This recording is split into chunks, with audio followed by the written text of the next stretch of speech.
नमस्कार, मैं हूं अजय कुमार। आप देख रहे हैं देसी अड्डा और आज हमारे साथ है एक बार फिर देसी अड्डा के संपादक राकेश तिवारी। देखिए, मंत्रिमंडल का बंटवारा हो चुका है और लोगों को विभाग भी मिल चुके हैं, लेकिन बिहार में जो गहमा-गहमी है, उस पर अगर हम बात करें तो ये आरोप लगाया जा रहा है कि बिहार को इस बार फिर से झुनझुना पकड़ा दिया गया है और इस पे काफ़ी ज़ोर-शोर से चर्चा हो रही है। कहीं पे ये चर्चा है कि जातीय समीकरण फिट नहीं है, तो कहीं पे ये चर्चा है कि विभागों का बँटवारा जो हुआ, उसमें संतुलन नहीं है। तो क्या है इसके पीछे का कारण? आज हम बात करते हैं संपादक राकेश तिवारी से। राकेश जी नमस्कार। धन्यवाद आपको। काफ़ी चर्चा है कि इस बार जो बँटवारा हुआ है विभागों का, उसमें ना कोई जातीय समीकरण है और ना कई मंत्री जो हैं वो विभाग से भी खुश नहीं है। देखिए अजय जी, भारत की राजनीति का यही दुर्भाग्य है। जी, आखिर कोई भी मंत्रिमंडल, किसी भी सरकार का, किसी भी पार्टी का बंटे तो कितने भागों में बंटे? क्या तरबूजा की तरह काट के उसे बांट दिया जाए और 140 करोड़ लोगों में बांट दिया जाए, या फिर जितनी जातियां हैं सब में बांट दिया जाए, या जितने धर्म हैं सब में बांट दिया जाए, जितने स्टेट हैं उसमें बांट दिया जाए, क्षेत्र में बांट दिया जाए, पार्टी के प्रतिनिधित्व में बांट दिया जाए, प्रतिभा में बांट दिया जाए, किस में बांटा जाए? बिल्कुल। सवाल तो यही है।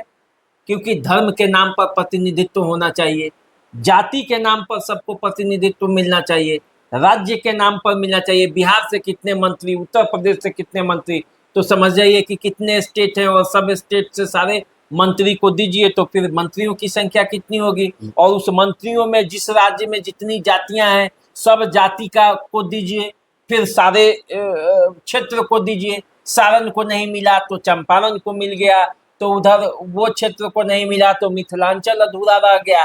तो फिर यदि वैसे बंटवारा किया जाए, बंदर बांट किया जाए, तो समझिए कि कौन बांट पाएगा? संख्या के हिसाब से भी एनडीए चाहिए। बांट पाएगा कि इंडिया बांट पाएगा? तेजस्वी यादव बांट देंगे कि नरेंद्र मोदी बांट देंगे, या जो सवाल उठा रहे हैं वो बांट देंगे? राजपूत को दे दीजिए, यादव परेशान, यादव को दे दीजिए, राजपूत परेशान, ब्राह्मण को दे दीजिए, भूमिहार परेशान, भूमिहार को दे दीजिए, दूसरे लोग परेशान। एक साथ सबको खुश करना बहुत मुश्किल काम एक साथ सबको खुश करना मुश्किल है। आखिर बटेंगे तो किस तरह बटेंगे? नारंगी की तरह बट तो नहीं जाएंगे। यहाँ सरकार चलाना है, जाति का व्यवस्था को फिट नहीं करना है और न राज्य की व्यवस्था को फिट करना है। लेकिन कोई भी सरकार इस बात को ध्यान में रखती है कि उस क्षेत्र का प्रतिनिधित्व मिले, ताकि कोई ऐसा बात तो नहीं रह जाए कि मेरे पास वो जानकारी ही नहीं आई। बिहार से 8 मंत्री बनाने का कारण क्या है?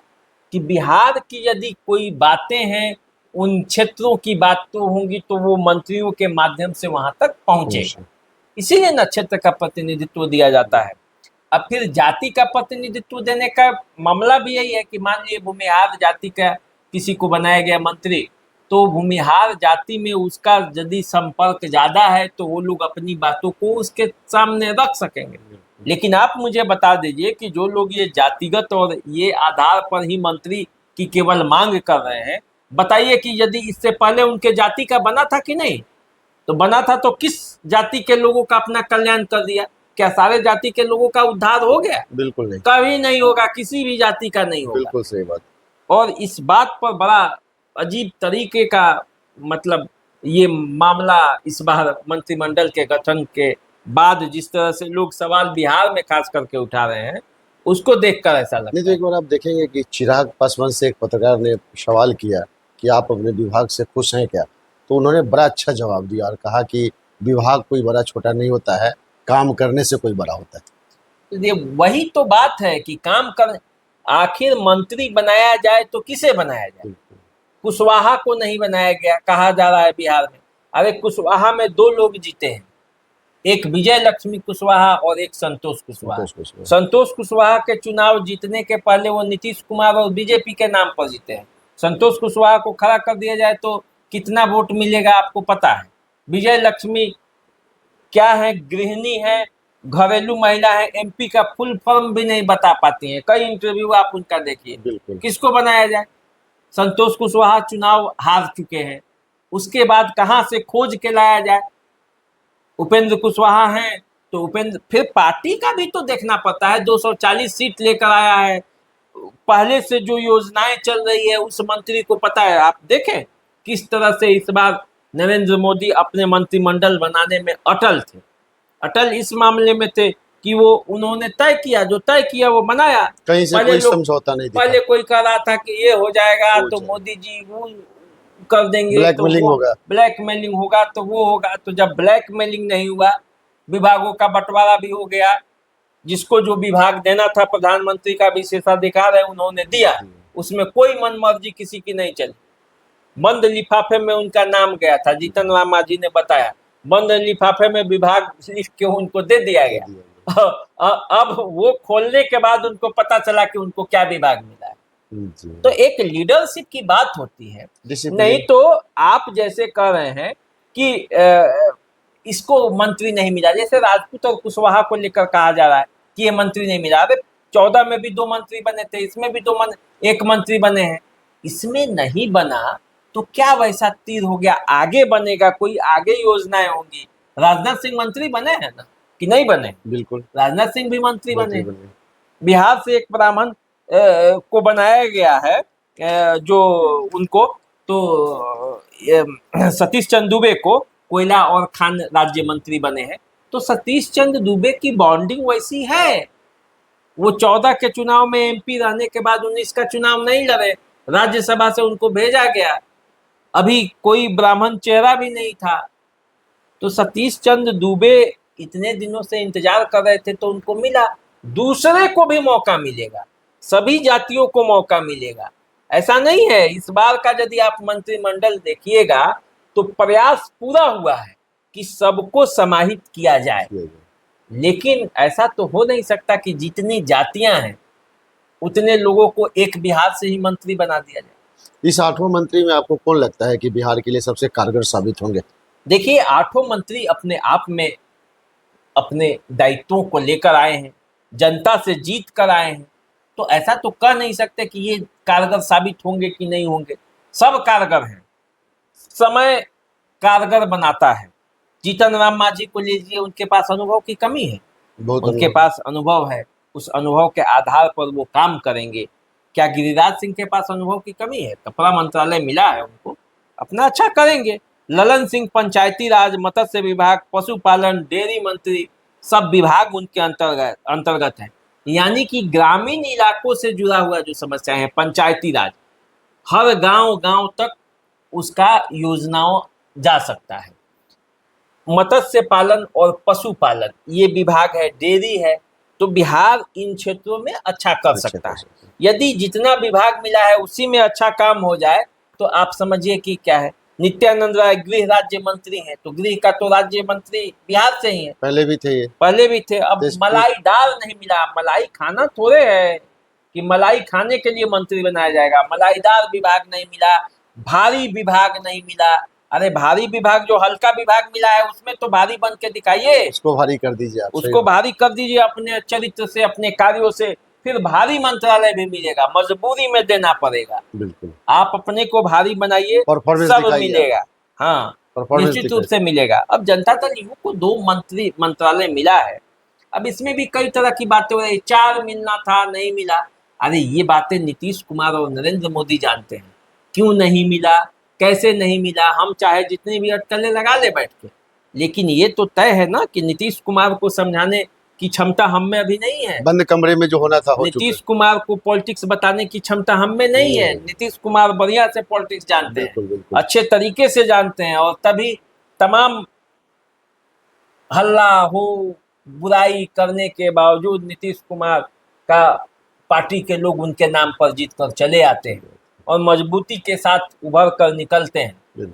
कितना इस चुनाव के पहले कहा जा रहा था, और जब चुनाव का परिणाम आया तो क्या हुआ? नीतीश कुमार फिर से किंग मेकर हो गए, और नीतीश कुमार ने कैसे खड़े होकर नरेंद्र मोदी का समर्थन किया। तो वो तो बोल रहे हैं, उसके उनके पीछे से आप जितना बैटिंग बॉलिंग सब करना है बिहार के लोग करते रहे, उससे कोई फर्क नहीं पड़ने वाला है। नीतीश कुमार ने सही डिसीजन लिया है, और वो अब बार बार बदलने, कितना बदलेंगे, तो वो जहाँ पे हैं वहाँ मजबूती के साथ खड़े हैं। और उन्होंने रामनाथ ठाकुर को भी बनवाया। आप जानते हैं बिल्कुल, अति बिल्कुल। पिछड़े का ये विजन रहा है नीतीश कुमार का कि अति पिछड़े वर्ग के लोगों को घर, उस घर में दिया जलना चाहिए जिसमें अति पिछड़े वर्ग के लोग रहते हों। यही कंसेप्ट आपको चिराग पासवान का भी है। चिराग पासवान ने अंत में बोला भी था जिस समय एनडीए के नेता चुना जा रहा था कि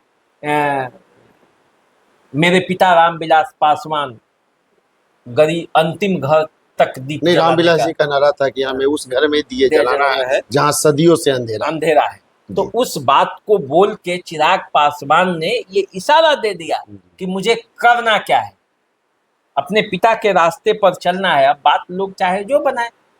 चिराग पासवान आने वाले बिहार में बड़े डायनेमिक लीडर के रूप में उभरेंगे, इसमें कोई दो राय नहीं है, आप मान के चलिए। अब दो भूमिहार नेता बने, अब दो भूमिहार मंत्री बन गए। इस बात को लेकर इस बार लोगों में खलबली है कि भूमिहार ने तो वैशाली में विरोध किया, महाराजगंज में विरोध किया, जहानाबाद में विरोध किया, जहां जहां उसके प्रत्याशी थे विरोध किए, जहां वोट दिया भी वहां चेता के दिया, डरा के दिया, प्रत्याशी का पसीना छुड़ा के दिया, फिर भी मंत्री बन गए। तो भय बिन प्रीत न होई वाला मामला है। तो क्या हम भी करें? लालू नजर गड़ाए हुए हैं राजपूत वर्ग पर। अरे राजपूत वर्ग पे वो क्या नजर गड़ाएंगे? टिकट बंटवारे के समय में क्या हुआ? क्या हुआ? 3 टिकट से 1 टिकट पर आ गया, वो भी प्रदेश अध्यक्ष के पुत्र तक। तो पार्टियां हमेशा अपने हिसाब से काम करती है, कैसे उसे जीत मिलेगा, कैसे उसे हार मिलेगा। जीतने वाले उम्मीदवार को ही जीतने टिकट वाले उम्मीदवार को देती है, उसमें जातिगत समीकरण फिट बनता है तो दे देती है, कभी अनफिट हो जाता है, कभी उम्मीदवार नहीं तो कभी पार्टी नहीं, तो कभी कई तरह के समीकरण देखने पड़ते हैं। तो जो ऊपर बैठा होता है उसको भी फैसला लेने में कई तरह की बातें होती हैं, व्यवधान उत्पन्न होता है।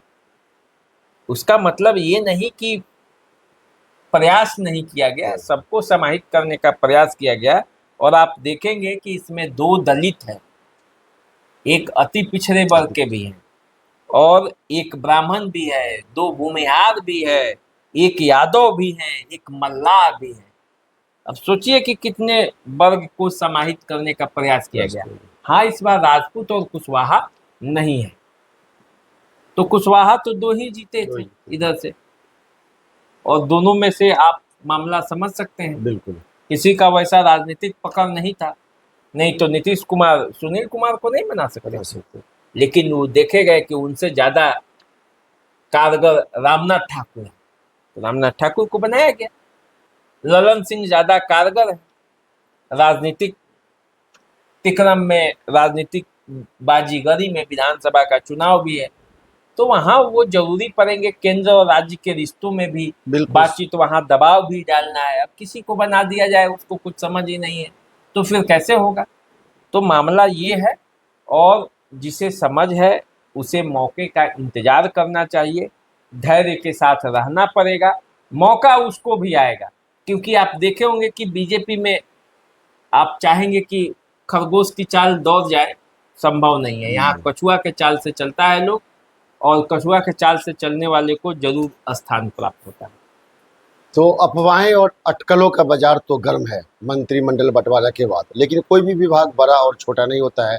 जैसे ही 8वां मंत्री ये अपना कार्यभार संभालने के बाद परफॉर्मेंस देना शुरू करेंगे तो अटकल और अफवाहें अपने आप रुक जाएंगे। तो आप इंतजार कीजिए और हम दोनों का नमस्कार स्वीकार कीजिए। नमस्कार।